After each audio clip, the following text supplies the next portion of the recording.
வணக்கம் நண்பர்களே, உங்கள் எம்எஸ். தமிழகத்தில் பொதுத் தேர்வு எழுத இருக்கக்கூடிய 10, 11, 12ஆம் வகுப்பு மாணவர்களுக்கு ஒரு முக்கியமான விஷயத்தை பற்றி தான் இந்த வீடியோவில் டிஸ்கஸ் பண்ண போகிறோம். என்ன விஷயம் அப்படிங்கிறத தெரிஞ்சுக்கிறதுக்கு முன்னாடி வீடியோவுக்கு முதல் முறையாக வர்றீங்க அப்படின்னா, சேனலுக்கு முதல் முறையாக வர்றீங்கன்னா சப்ஸ்கிரைப் பண்ணி சப்போர்ட் பண்ணுங்கள். பிடிச்சிருந்தால் லைக் பண்ணி ஃப்ரெண்ட்ஸுக்கும் வீடியோவை ஷேர் பண்ணுங்கள். ரைட், இன்றைக்கு ஒரு தகவல் வெளியாக இருக்கிறதா ஊடகங்களில் செய்தி வந்திருக்கு. என்ன அப்படின்னு பார்த்தீங்கன்னா, கொரோனா அதிகரித்தால் பொதுத் தேர்வு என்ன ஆகும் அப்படின்னு சொல்லி அமைச்சரிடம் கேட்கப்பட்டது. அது சம்மந்தமாக அமைச்சர் சொல்லும்போதே தெளிவாக சொல்லியிருந்தார்.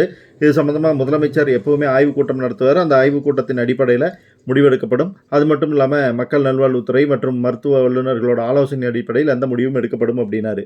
கூடுதலாக ஒரு தகவல் சொன்னதாக சொல்லப்பட்டிருக்கு. என்ன அப்படின்னு பார்த்தீங்கன்னா, தேர்வு மையங்கள் மாற்றப்படும் அப்படின்னு சொல்லியிருக்காரு. இது கொரோனா அதிகரித்தால் மட்டுமே. எக்ஸாம் சென்டர்ஸ் பொதுவாக ஆல்ரெடி அலாட் பண்ணியிருப்பாங்க.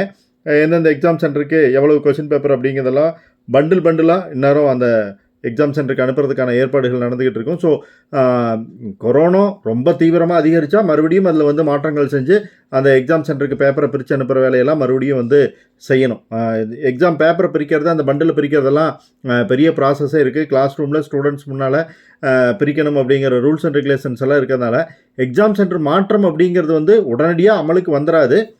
ஒருவேளை கொரோனா ரொம்ப தீவிரமாக அதிகரிச்சது அப்படின்னா, பொதுத் தேர்வுக்கு இடைஞ்சல் வர மாதிரி இருந்தது அப்படின்னா மட்டும்தான் அந்த நிகழ்வு நடக்கிறதுக்கான வாய்ப்பு.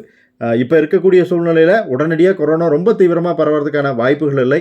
அதனால் பொதுத் தேர்வு இயல்பாக எப்பவும் போல் பழைய எக்ஸாம் சென்டர்ஸ்லேயே நடக்கும் அப்படின்னு சொல்லி நம்ம எதிர்பார்க்கலாம்.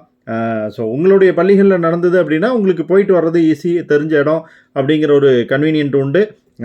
பட் இந்த செகண்ட் வரைக்கும் எக்ஸாம் சென்டர்ஸ் மாற்றுறதுக்கான பாசிபிலிட்டி எதுவும் தென்படல. கொரோனா அதிகரித்தால் மட்டுமே எக்ஸாம் சென்டர்ஸ் மாற்றுவாங்க. அதனால் நீங்கள் உங்களுக்கு எந்த எக்ஸாம் சென்டர்னு தெரிஞ்சுக்கிட்டு அதுக்கு தகுந்த மாதிரி ப்ரிப்பேர் ஆகிக்கிங்க. தகவலை ஃப்ரெண்ட்ஸோட ஷேர் பண்ணிக்கங்க. மறக்காமல் சேனலையும் சப்ஸ்கிரைப் பண்ணுங்கள். Bye friends.